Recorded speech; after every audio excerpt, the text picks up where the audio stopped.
cari-cari, Pak. Iya, kalau masalah hilang itu biasa. Coba, Tri. Kami mendatangi lokasi pohon kapuk yang dipotong oleh Pak Ipung Mat Haris. Assalamualaikum warahmatullahi ta'ala wabarakatuh. Kepada bapak-bapak yang terkait, kami ingin melakukan laporan atau pengaduan karena di desa kami ini terjadi penanaman jagung di hutan lindung yang itu secara aturan, secara undang-undang itu tidak dibolehkan. Berawal dari tanggal 2 itu para petani diajak oleh Pak Asper Taufik dan Mandor Kartoyo untuk muat kayu di Pasir Putih. Dan di tanggal 4 Desember 2025 akhirnya mengumpulkan masyarakat di kantor desa, dan di sana ada bahasa boleh menanam jagung di hutan lindung.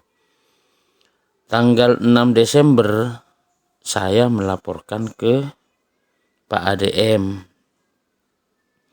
Tanggal 5 Desember saya lapor ke Pak ADM. Kemudian respon Pak ADM sangat bagus waktu itu. Tanggal 6 langsung turun ke lokasi. Turun ke lokasi dan foto-foto bersama masyarakat, bahkan membuat satu video yang intinya menyatakan bahwa kami tidak akan menanam jagung.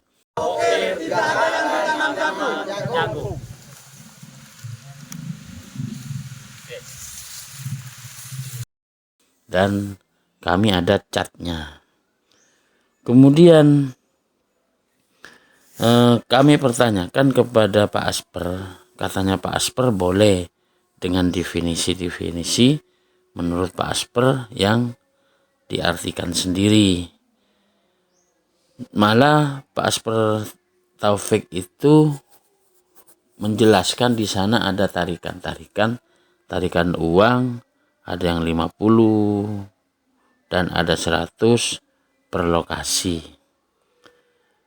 Kemudian setelah tanggal 15 Desember ada 4 orang nanam jagung di hutan lindung. Terus masyarakat yang peduli lingkungan menyampaikan kepada saya sampaikan ke Pak ADM pada tanggal 17 Desember. Karena Pak ADM bilang, Pak Rosi, kalau memang ada apa-apa tidak usah lapor kemana-mana, langsung lapor ke saya saja, nanti saya tanggapi. Jadi saya laporkan pada tanggal 17. Kemudian tidak ada tindak lanjut. Akhirnya sekarang yang nanam jagung di hutan lindung itu sangat banyak. Potensinya bisa 85 hektar bahkan 100 hektar. Dan saya kembali menanyakan kepada Pak ADM tindakan-tindakannya. Ternyata Pak ADM, kalau memang ada yang seperti itu silahkan laporkan. Nah, jadi saya pada tanggal 2 Januari 2026 saya membuat surat pelaporan. Dan sebelum itu juga saya tabayun sama Pak Asper lewat HP tentang masalah masyarakat yang menanam jagung di hutan lindung.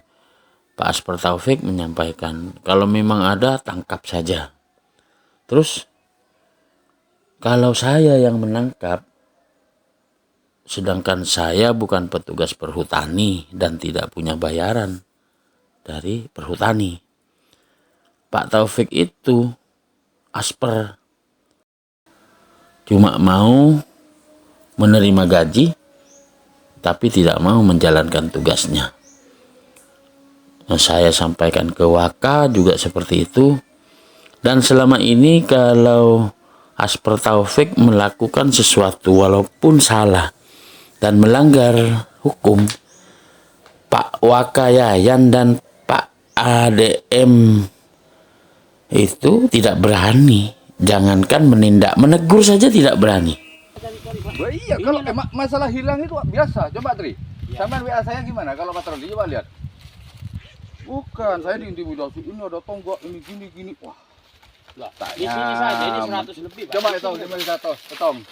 Etong lah. Kulo foton saya ditemurkan. Etong, mundur 100. Loh, tanggung jawabnya mandornya sampean, bukan saya. Iya, sampean kok masuk katanya sampean ke HDPK, sampean ngitung berem sampean. Ke HDPK ini. Iya, mak sampean naruh ngitung mana surat tugasnya sampean? SK apa harus untuk Kak? Tidak usah surat tugas karena ini sudah Kan di SK. SK-nya isinya harus letter tonggak. Enggak. Mangga sampean letter. Siapa yang letter? Mak ngecek tonggak sampean. Ya saya ngecek karena ini tanggung jawab saya kalau rusak. Mana surat tugasnya tanggung jawabnya? Tidak usah tanggung Tidak jawab. ada, sampean hanya SK. Tidak bisa. Kalau saya punya surat tugas, saya ekspor ke wilayah sini. Kami sering melakukan laporan. Kayu di KRPH Kendit, BKPH Panarukan itu hilangnya ratusan tunggak yang ada. Malah Pak ADM sama Pak Waka itu tidak menegur, jangankan menegur, malah KRPH Kendit Kartoyo itu dikasih penghargaan keamanan terbaik. 31 tanggal 1 Gakum turun ngecek lokasi yang belum di letter dan di LA. Pencurian. Jadi Ini Bapak Gakum turun. ya, Kata-kata Bapak LMDH. ini kalau terjadi longsor, kehancuran kayu kayak gini, total kukusan jadi keratakan jadi bencana itu. Semoga tidak. Semoga tidak ya. Ya, amin. Seperti tambah ukir itu. Iya, tambah ukir ada Apa itu? 5 sapi, 30 rumah hanyut. Hanyut. Kalau kita lapor sama ADM-nya dibilang jangan fitnah. Tapi kami turun ke lapangan.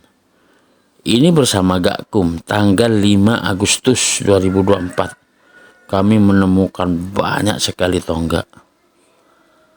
Dan setelah itu Gakum kan tanggal 3, 4, 5 di Situwondo. Tanggal 5 Agustus 2024 malam saya dipanggil ke Hotel Sansui. Dipanggil maghrib, saya ditemui jam 12 malam. Itu pun dimarah-marahi sama Gakum.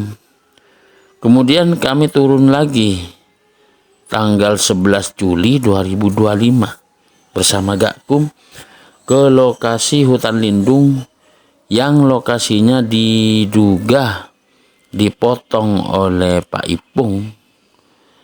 Kayu kapuk 36 pohon dan kayu jati itu ada 6 pohon.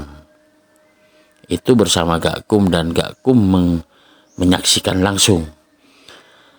Tanggal 22 Juli 2025 kami bersama dengan Perhutani, ada Mandor, ada Polmob, ada mantrinya, ada Aspernya, ada Waka. Kami turun mendampingi Mas Pipit ke lokasi yang sudah dilaporkan oleh Mas Pipit. Di sana kami banyak menemukan tonggak yang belum diletter, baik yang baru ataupun yang lama. Dan tanggal 31 Juli 2025 Gakum turun lokasi. Kami menemukan tonggak yang sangat banyak. Dilaporkan Mas Pipit itu bukan di satu peta, itu satu titik saja, belum satu peta, sudah lebih dari 300. Akhirnya Gakumnya minta turun, tapi tindak lanjutnya tidak ada. Terus tanggal 26 November 2025 turun lagi Gakum. Saya itu bingung harus melapor kemana Bapak. pada tanggal 3-4-5 Agustus 2024 di peta 49A1. Gakum turun dan tidak membolehkan menanam jagung, bahkan pondok kerja itu harus dibongkar. Tapi sekarang petugas yang sekarang membolehkan. Data terbaru Padahal dari BPBD tanggal 14 kemarin, desa, yakni tanggal Desa 14 Kedit dan Januari, Desa Tambak Ukir. itu terjadi banjir Lumpur yang juga sangat merusak besar sejumlah peralatan dan rumah banyak milik sapi warga. jadi korban. Selain Banyak rumah-rumah banjir warga bandang jadi juga korban. menerjang masjid Jadi yang mereka terletak di dekat itu sungai. beralasan Masjid roboh karena derasnya hati aliran nurani banjir ingin bandang, menolong ditambah material petani. potongan pohon. Tapi yang tertolong kan hanya segelintir, yang menjadi korban itu banyak. Dan Bapak Purbaya, Menteri Keuangan, tolong ditanggapi kerugian negara berapa triliun yang sengaja dibiarkan oleh petugas perhutani, KRPH Kendit, BKPH Panarukan, KPH Bondowoso. Kenapa kami bilang dibiarkan? Sudah illegal logging luar biasa, malah pengerusakan hutan lindung ini juga dibiarkan. Mohon diatensi bapak-bapak dari Menteri LHK, DPR, kemudian APH, dan instansi-instansi terkait, tolong agar banjir susulan tidak terjadi lagi. Demikian, terima kasih. Wassalamualaikum warahmatullahi wabarakatuh.